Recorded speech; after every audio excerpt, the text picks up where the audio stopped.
네, 안녕하세요. 소개받은 이혜원입니다. 저희 코로나 전에는 매년 이런 시간을 가졌었는데 그동안 이제 코로나 때문에 직접 뵙지 못하다가 또 이렇게 여러분들을 직접 뵙게 돼서 너무 반갑습니다. 또 앞에서도 많은 좋은 강의를 들으셨을 거고 저는 사실은 조금 주제가 간암이어서 좀 무겁기도 하고 25분 안에 다 설명드리기가 사실은 쉽지 않은 주제인데 그래도 하여튼 최선을 다해서 간암이 도대체 뭐고 어떤 치료법이 가능하고 또 최근에는 저희가 이제 중입자 치료센터도 들어와서 많은 관심을 갖고 계신 걸로 아는데 지금 어떤 상태인지 그런 부분에 대해서 조금 간략하게 말씀드리는 시간을 갖도록 하겠습니다. 제가 외래에서 지금도 이제 외래를 보고 막 내려왔는데요. 제일 많이 듣는 질문입니다. 저 검진했는데 간에 혹이 있는데 저 혹시 암인가요? 막 이렇게 이제 놀라서 오시는 분들이 많이 있습니다. 대답부터 말씀드리면 혹이 있다고 다 무조건 간암인 것은 아닙니다. 저희가 이제 어떤 것들을 고려하게 되냐면 앞서 김민아 교수님께서 잘 설명해 주셨던 바이러스 감염과 같은 위험 인자가 있는지 그리고 단순히 초음파에서만 혹이 보인 건지 CT나 MRI를 찍은 건지 이런 것들도 고려를 하게 되고 따라서 이런 것들을 바탕으로 양성 혹인지 악성 혹인지를 보게 되고 우리가 보통 악성을 암이라고 표현을 하게 됩니다. 그래서 이제 간암, 오늘 주제가 제가 간암이라고 말씀드렸는데요. 간이 이제 우측 오른쪽 갈비뼈 사이에 이렇게 큰 장기로 위치를 해 있고 간에 생기는 혹을 저희가 보통 악성 혹을 간암이라고 하게 됩니다. 근데 조금 더 자세하게 전문적으로 들어가 보면요. 이 간암에도 간세포 암종 그리고 담관암 이런 것들이 함께 포함되어 있습니다. 그래서 아마 주변에서 담도암 있으신 분들도 있을 거예요. 그래서 그런 분들은 저희 간센터에 오더라도 치료법이 간암이랑은 완전히 다르기 때문에 저희가 뭐 종양내과나 아니면 췌담도 쪽으로 의뢰를 하게 되는데 요 간에 생긴 혹이라고 하더라도 간세포 자체에서 생긴 간암을 우리가 구체적으로 간세포 암종이다 이렇게 표현을 하게 됩니다. 그래서 간암의 75%에서 85% 많은 부분이 간세포 암종이고요. 그 이외에 25% 정도는 담관암이라든지 혈관육종 같은 다른 암들도 포함이 있어서 오늘 제가 강의를 하는 주제는 간세포 암종을 얘기한다라고 해주시면 좋겠습니다. 그래서 제가 요 밑에 간세포 암종, 특히 이제 짧게 간암이라고 표현하고 제가 강의를 들을 때 최대한 영어는 자제해달라라고 부탁을 받았는데요. 아무래도 이제 의료 용어가 많다 보니까 오늘 오신 분들께서는 요 HCC 다 같이 한번 따라해 볼까요? HCC. 네, 요게 바로 간암을 영어로 저희가 표현한 겁니다. 그래서 오늘 제가 말씀드리는 거는 요 HCC 간암이다. 이런 것들을 조금 기억을 해주시면 좋을 것 같습니다. 오늘 제가 슬라이드를 만들면서 가장 많이 참고한 자료는 요 이제 대한간암학회 홈페이지에 가면은 최근에 2022년도에 가이드라인이라고 해서 저희가 이 환자들을 어떻게 치료하고 어떻게 진료하는가 이렇게 의료인들한테 가이드라인이 제공되어 있는데 요거를 바탕으로 했고요. 좀 더 일반인들도 알아보기 쉽게 그림으로 알아보는 이런 가이드라인도 포함이 되어 있습니다. 그래서 요거는 다 무료로 다운받으실 수 있기 때문에 한번 검색을 하셔가지고 보시면 요거를 다운받아보셔서 읽으실 수가 있습니다. 그래서 오늘 강의에서 조금 놓친 부분이 있더라도 걱정 전혀 안 하셔도 되는 게 여기에 다 포함이 되어 있는 내용을 주로 참고로 하였습니다. 먼저 진단부터 한번 살펴보겠습니다. 진단은 아까 고위험군에서는 영상소견만으로도 간암을 진단할 수가 있습니다. 제가 강조드리는 이유는 우리가 주변에서 뭐 폐암, 유방암, 갑상선암 이런 것들은 보통 조직검사를 해야지만 그런 암들이 진단되는데 반해서 간암은 조금 다릅니다. 그래서 고위험군이라고 하면 앞서 공부했던 만성 B형간염, C형간염 그리고 이로 인해서 간이 딱딱해진 간경변증 이런 것들을 우리가 고위험군이라고 하거든요.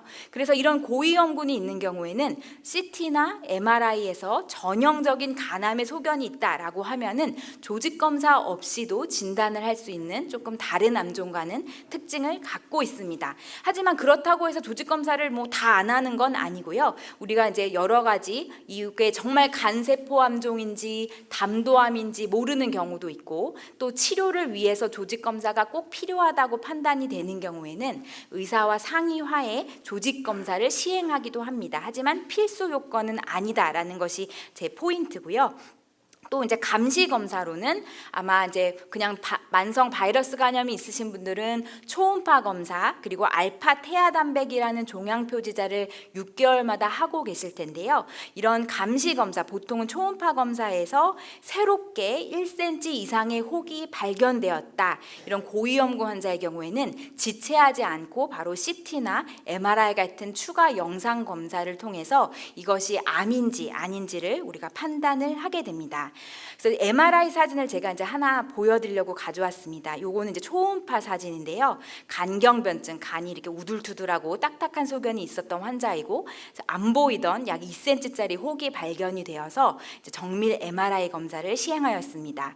그래서 이제 제가 또 외래를 보게 되다 보면은 저 사진 좀 보여주세요 하고 요청을 받는 경우가 많은데요. 사실 이제 보여드리기가 저희가 조금 가끔 어려운 경우도 많이 있습니다. 이유는 MRI가 몇백 장이 찍히는데요. 간암의 전형적인 소견이라는 거는 여러 가지 컷들을 비교 분석을 해서 진단을 하게 됩니다. 한번 보시면 여기 이제 동맥기라고 하는 건데 여기서는 이렇게 하얗게 보였던 암이 그 다음 혈관기, 지연기를 거치게 되면 까맣게 보이죠. 이런 것들이 보통 전형적인 영상 소견인데요. 이런 소견을 보이게 되면 우리가 이 환자는 암의 가능성이 거의 확실하다 이런 것들을 보게 됩니다. 그래서 MRI를 저희가 진료를 보면서 매번 보여드리지 못하는 이유는 이제 몇백 장을 다 보여드릴 수가 없기 때문에 대표적인 이미지만 보여드린다든지 아니면 말로만 표현드리는 경우가 있는데 이런 이유가 있다라는 것을 이해해 주시면 좋을 것 같습니다. 그래서 1차 검사, CT나 MRI 이런 것들을 찍게 되면 보통은 한 80-90% 정도는 암인지 아닌지가 확실한데요. 1차 검사를 했는데도 잘 모르겠는 경우도 있습니다. 그래서 그럴 경우에는 저희가 가능성이 높다라든지 아직은 잘 모르겠다 이렇게 표현드리기도 합니다. 그래서 이런 경우에는 아까 조직 검사를 통해서 확진을 하는 경우도 있고요.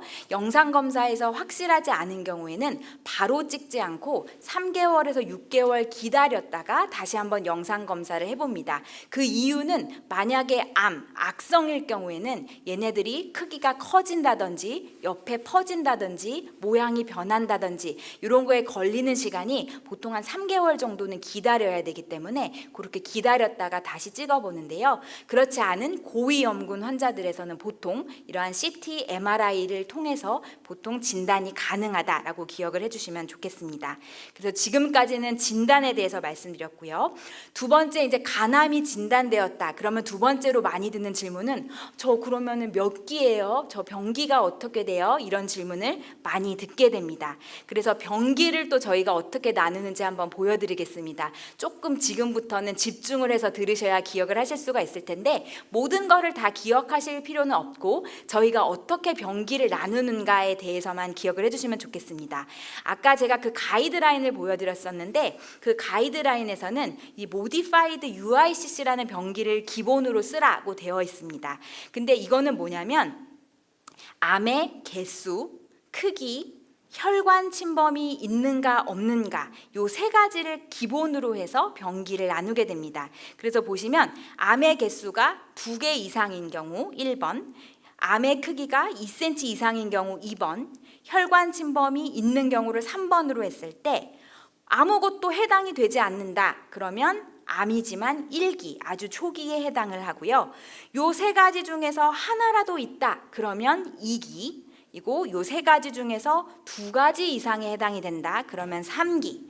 그리고 4기는 우리가 보통 얘기하는 말기를 의미하기 때문에 요 세 가지에 모두 해당이 된다거나 림프절이나 혈액 전이가 있거나 간외 전이가 있는 경우를 포함합니다. 보통 간암은 간외로는 폐나 뼈 쪽으로 전이가 많이 가기 때문에 저희가 보통 처음 간암 진단된 경우에는 폐CT 그리고 뼈 사진 이런 것들을 같이 찍게 되는데요. 어찌됐든 이런 거 세 가지 모두 해당되거나 림프 전이가 있거나 그런 간 밖에 전이가 있는 경우에는 조금 안타깝지만 말기다라고 이해를 하시면 되고, 그 앞부분은 요거에서 해당하는 개수가 몇 개인가에 따라서 저희가 진단을 하게 됩니다. 한번 퀴즈 내볼까요? 제가 이걸 좀 숨겼어야 되는데 미리 보여드렸네요. 한번 몇 개인지 마음속으로 한번 풀어보세요. 암 개수가 3개다. 크기가 5cm다. 혈관 침범은 없다. 몇 개일까요? 네, 맞아요. 3기. 그래서 저희가 보통은 개수, 크기, 혈관 침범 여부 이런 것들로 하게 됩니다. 아주 잘하셨습니다. 근데 이렇게 그러면 쉽냐? 그렇지 않습니다. 저희가 그 가이드라인에서는 이거를 기본으로 하고 있지만 치료를 결정할 때는 훨씬 복잡한 것들을 따르게 됩니다. 지금 보여드리는 표인데요. 사실은 제가 이거를 반토막만 가져왔는데도 이렇게 복잡합니다. 이거는 이제 BCLC라고 해서 유럽에서 많이 쓰는 그런 병기 시스템인데요. 저희가 실제로 할 때는 이 BCLC 병기 시스템을 많이 이용하게 됩니다. 어렵지만 제가 또 최대한 간단하게 설명해 보겠습니다. 여기 빨간색으로 표시한 게 초기인데요. 하나만 있는데 암이 2cm 이하이거나 또는 3cm 이하의 암이 3개 이하이다. 이런 경우에는 비교적 초기이고요. 그 다음에 좀 더 쉽게 말기를 한번 볼까요? 말기는 간 문맥, 요거는 혈관 침범을 의미합니다. 혈관 침범이 있다거나 간 밖에 전이가 있는 경우에는 말기다 표현을 생각을 해주면 되겠고, 그 밖의 것들은 중기다라고 표현을 하게 됩니다. 그래서 얘는 아까 1기, 2기, 3기, 4기가 우리가 보통 하는 암의 병기이지만 이 BCLC라는 병기는 A, B, C, D 이렇게 나누게 됩니다. 그래서 A가 초기이고 B가 중기이고 C가 말기이고 이제 D는 더 암 치료를 아예 할 수 없는, 너무 기능이 약해져서 할 수 없는 그런 상태입니다. 그래서 크게 치료를 고려하는 요 A, B, C 상태가 있다라는 거를 이해해 주시면 되겠고요.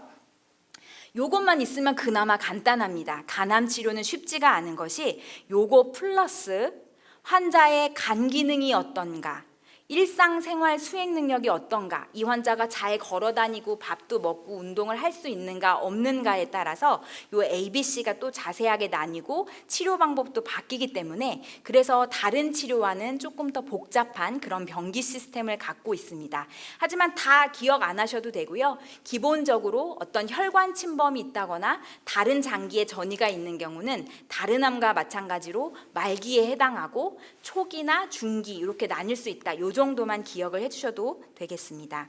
그렇다면 간 기능은 또 저희가 어떻게 평가하느냐, 요것도 또 조금 공부를 해볼 건데요. 요것도 조금 영어가 들어갑니다. 찰퓨 스코어라는 저희가 이런 기능 평가를 하게 되는데, 최대한 쉽게 설명드리자면 환자분의 황달 수치가 어떤지, 알부민 수치가 어떤지, 혈액 응고 수치가 어떤지, 이러한 복수가 있는지, 혼수 증상이 있는지 이런 것들을 점수를 매기게 됩니다. 그래서 A 점수가 간 기능이 좋은 거고 C일수록 나쁜 겁니다. 그래서 보통 간암 치료를 할 때는 간 기능이 좋아야 치료를 버틸 수가 있기 때문에 A나 B 상태에서 치료를 고려하게 되고, 이미 C 상태로 갔다, 복수도 많이 차고 혼수도 오고 그렇다, 그런 경우에는 아무리 초기 단계라고 하더라도 치료를 조금 미루거나 아니면은 치료 방법을 바꾸거나 이렇게 하기 때문에 저희 간암을 치료할 때는 간암의 병기 뿐만이 아니라 이러한 간 기능이 매우 중요하다라는 것을 다시 한번 강조드리고 싶습니다.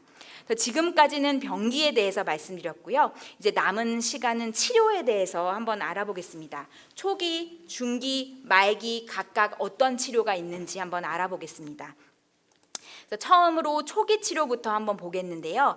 이제 저희가 또 하나 이제 외래에서 지금 이제 수술을 고려하는 게 좋겠습니다. 그러면 어떤 분들은 저 수술 무서워서 하기 싫어요, 막 이런 분들도 많이 있습니다. 근데 기본적으로 수술을 할 수 있다라는 거는 초기에 해당하는 거기 때문에 기뻐하셔야 됩니다. 보통 우리가 저는 수술 말고 항암 치료하고 싶어요, 이런 분들도 계신데요.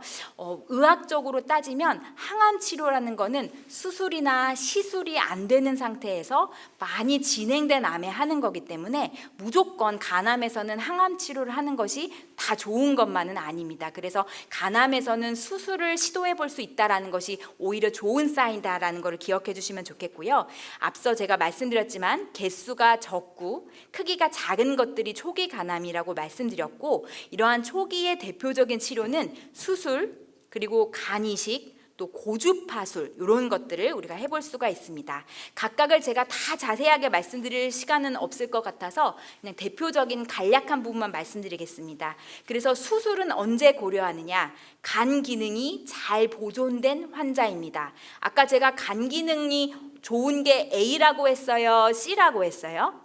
A, 맞아요. 그래서 여기 보시면 아까 그 그림으로 알아보는 가이드라인에 나온 건데요. 이렇게 찰프, 간 기능이 좋은 환자, 그리고 여러 가지 문맥압 항진증이라는 거는 간이 이제 너무 딱딱해져서 간경변증이 와서 식도 정맥류라든지 복수 같은 합병증이 생긴 거거든요.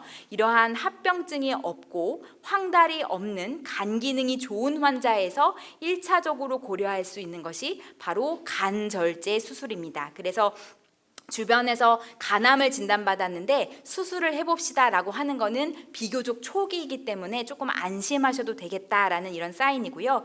물론 이제 뭐 이론적으로는 이렇지만 조금 경미한 그런 합병증이 있다거나 경미한 황달이 있다거나, 그리고 뭐 혈관 침범이 원래는 있는 경우에는 수술을 안 하지만 아주 미세한 경우에는 저희가 또 수술을 고려할 수 있는 여러 가지 상황이 있습니다. 그래서 원칙적으로는 간 기능이 좋고 간외 침범이 없고 혈관 침범이 없는 환자들이 수술의 1차 고려 대상이지만, 저희가 또 필요에 따라서 수술을 조금 더 넓게 적응해서 하는 경우도 있습니다.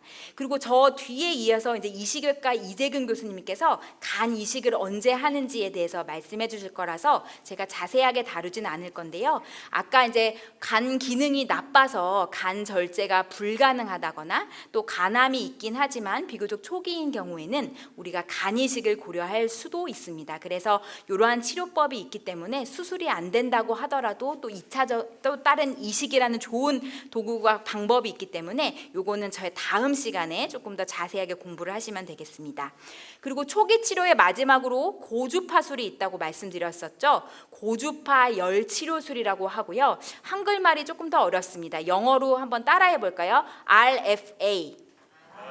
네, 주변에서 RFA 치료를 받으신 분이 있다고 하면 요거는 보시면 이제 의사 선생님이 초음파를 보면서 요 암이 이렇게 초기이니까 하나가나 아니면 개수가 적겠죠. 이렇게 초기 간암을 바늘로 외부에서 찔린 다음에 고주파의 열을 지지직 지져서 이 암세포들을 죽여버리는 이런 치료입니다. 그래서 수술도 그렇고 국소 치료도 그렇고 저희가 근치적 치료라고 얘기하는데, 근치적이라는 거는 암을 완전히 없앤다는 그런 의미이거든요. 그래서 근치적 치료에 수술과 이 고주파 열 치료술이 함께 포함이 되는 이런 치료입니다. 그래서 크기가 너무 큰 경우에는 할 수가 없고, 또 이 암의 위치가 이렇게 표면에 가까운 경우는 바늘을 찌르기가 쉬운데 너무 깊숙이 있다거나 혈관 가까이 있다거나 한 경우에는 이 고주파 치료술을 하기가 어렵습니다. 그래서 이거는 저희 내과 의사가 하는 것이 아니라 영상의학과 인터벤션실에서 이렇게 해주시거든요. 그래서 이제 이거를 보통 2박 3일 입원을 해서 치료를 하게 되고, 그 다음에 밑에 내려가서 영상의학 선생님께서 초음파를 직접 보시면서 시술을 하게 됩니다. 그래서 가끔 뭐 색전술 치료를 했다가 고주파 치료술을 하게 되면 왜 치료법이 바꿨어요? 또 이렇게 물어보시는 분이 많은데, 그거는 환자분의 암의 모양, 위치 이런 것들을 고려해서 어떤 치료가 가장 좋을지를 저희가 결정을 하게 됩니다. 그래서 이러한 수술, 이식, RFA 요 세 가지는 초기 간암의 치료라는 것을 다시 한번 강조드립니다. 그리고 최근에는 뭐 극초단파 열 치료술, 말도 어렵죠. 이제 마이크로웨이브라고 해서 전자레인지에 쓰이는 그런 주파수를 이용한 치료술도 있는데, 주파가 조금 다른 것을 사용한다는 차이점이 있고, 어떤 치료를 할 것이냐는 마찬가지로 환자분의 암의 상태에 따라서 영상학과 선생님과 상의하에 최종 결정을 하게 되는 이런 치료법도 있습니다. 그래서 케이스 하나를 보여드리면 78세의 남자 환자분이셨습니다. 그래서 비형 간염이 있으셨고 이렇게 초기 간암이 발견됐는데요. 연세가 조금 이제 나이가 많으셨고 다른 당뇨라든지 혈압이 많아서 수술은 하기가 어려워서 고주파 열 치료술 RFA를 시행했고, 이렇게 치료가 잘 되었던 이런 환자 케이스가 있어서 공유드립니다. 시간이 많이 가서 제가 조금 더 속도를 내보겠습니다. 다음은 중기 치료인데요. 중기는 초기보다는 진행했고 말기까지는 가지 않은 여러 개의 암이 있는 그런 상태입니다. 기본적으로 색전술 치료라든지 방사선 치료가 많이 쓰이게 되는데요. 이 색전술은 테이스 많이 들어보셨죠? 다시 한번 같이 따라해 볼까요? 테이스.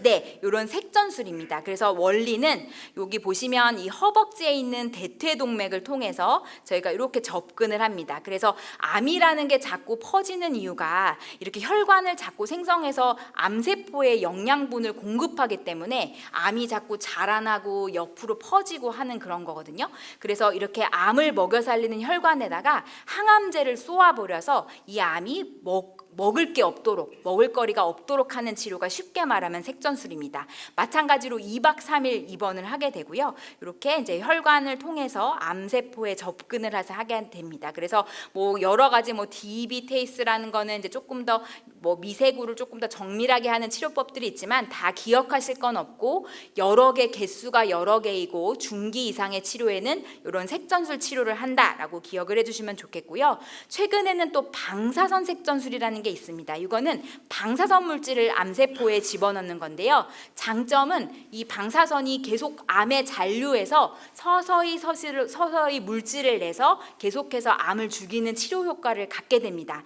그렇지만 이제 색전술보다는 조금 더 암 크기가 큰다든지 아니면 암이 조금 동그랗게 생긴 암들에 잘 듣거든요. 그래서 이것도 마찬가지로 저희가 영상학과 선생님이랑 상의해서 어떤 치료가 좋을지를 결정하게 되는데 색전술하고 근본적인 차이점은 얘는 한 번 더 입원을 해서 사전 검사라는 것을 하게 됩니다. 그래서 내 몸에 이 암세포에 방사선 물질이 들어왔을 때 다른 장기로 새버리면은 큰일이 나겠죠. 방사선 물질이 다른 장기로 가서 부작용을 일으키면 안 되기 때문에 내가 이 방사선 물질을 간 안에 집어넣어도 괜찮은지 아닌지 사전 검사 테스트에 합격을 해야만 우리가 이 방사선 물질을 미국에 연락을 해서 수입을 하게 됩니다. 그래서 이 방사선 색전술을 하는 경우에는 아까 화학 색전술과는 달리 2번 입원을 하는 번거로움은 있지만 이 방사선 물질이 서서히 계속해서 효과를 나타내는 장점이 있다라고 기억을 해주시면 좋겠고요.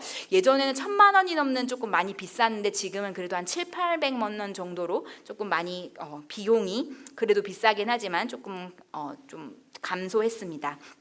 지금 보여드리는 케이스는 조금 더 럭키했던 케이스인데요. 52세 남자 환자였고 이런 방사선 색전술을 잘 해가지고 간의 수술까지 원래 이 상태로는 중기였기 때문에 수술을 못하는 상태였는데 방사선 색전술이 잘 들어서 수술까지 갈 수 있었던 아주 행운아였던 그런 케이스가 있어서 공유를 드립니다. 그리고 방사선 치료는 여러 가지 절수술이라든지 이식 다른 치료들 색전술 이런 것들이 어려운 경우들이 있습니다. 이런 경우에는 밖에서 이렇게 방사선을 쐬는 이런 치료법을 할 수가 있고요. 중입자 치료를 조금 많이 물어보시는데요. 아직까지 저희 병원에서 준비 중에 있지만 간암은 준비가 안 된 상태입니다. 그래서 지금은 전립선 암이라든지 이런 암에서 시행을 먼저 하고 있고 그다음에 저희 간암 쪽은 빠르면 연말쯤에 시작을 할 걸로 저희가 예상을 하고 있는데 어떤 환자들에 대해 시작할 것인지 언제 시작할 것인지는 아직 조금 기다리고 있어서 저희가 정보가 나오면 또 공유를 해드리도록 하겠습니다.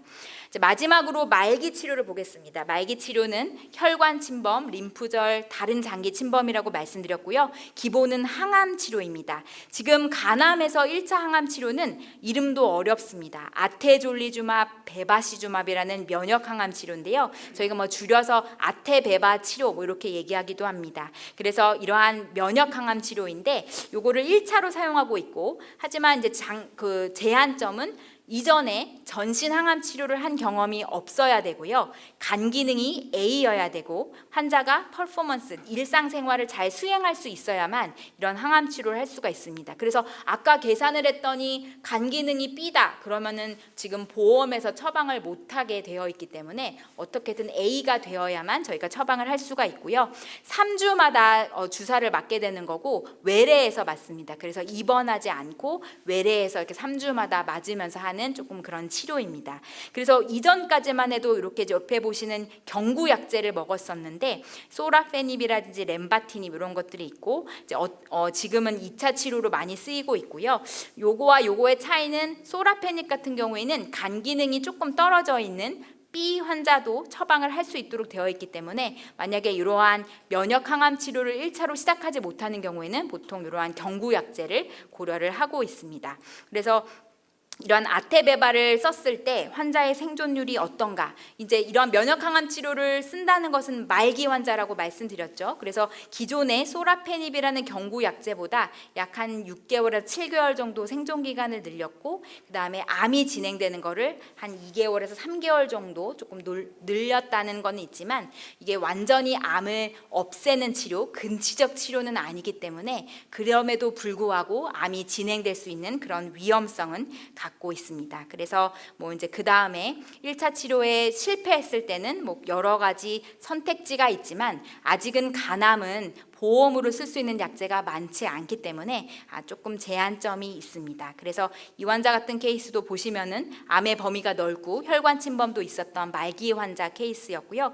이 환자는 이제 그때 이 당시에는 면역 항암 치료가 아직 처방이 안 될 때입니다. 그게 올해 5월부터 있었거든요. 그래서 이 환자는 이제 항암 방사선 동시요법이라는 치료로 저희 기관에서 조금 많이 하는 건데요. 간동맥을 통한 화학 요법과 외부 방사선 치료를 같이 해서 치료를 했던 그런 환자 케이스입니다. 그래서 간암은 너무 제가 길게 말씀드렸는데 진단부터 그리고 병기 따지는 거, 치료 하나, 어느 하나 쉽지가 않습니다. 그래서 저희 내과 단독으로 결정하는 것이 아니라 이렇게 여러 선생님들이 모여서 다학제 진료를 통해서 결정을 하게 되고요. 또 매주 이렇게 컨퍼런스를 통해서 이 환자분에게 어떤 치료를 하는 것이 가장 적합할지를 의논을 한 다음에 최종 치료 방법을 결정하게 됩니다. 그래서 오늘 뭐 여러 가지 말씀드렸는데 오늘 강의의 요점은 간암 고위험군은 감시검사, 앞서 들으신 것처럼 감시검사를 잘 해야 되고요. 새로운 혹이 생겼을 때는 꼭 영상 소견을 통해서 간암인지 아닌지를 감별해 주시는 게 좋겠고요. 또 병기 결정을 위해서는 암의 개수, 크기, 간 기능, 일상 수행 능력이 종합적으로 고려해야 되고 여러 가지 치료법에 대해서 제가 간략하게 말씀드렸는데 이러한 것들을 종합적으로 고려해서 다학제 진료를 통해서 주치의와 최종 결정하는 것이 필요하겠습니다. 네, 긴 시간 경청해 주셔서 감사하고 저희 아까 안내 인사말 해주신 간암센터장님이 또 유튜브 채널이 있습니다. 그래서 오늘 제가 다루지 못한 뭐 간암에 관련한 합병증 여러 궁금한 것들을 또 보실 수가 있으니까 또 많이 채널 구독, 좋아요 해주시길 바랍니다. 경청해 주셔서 감사합니다.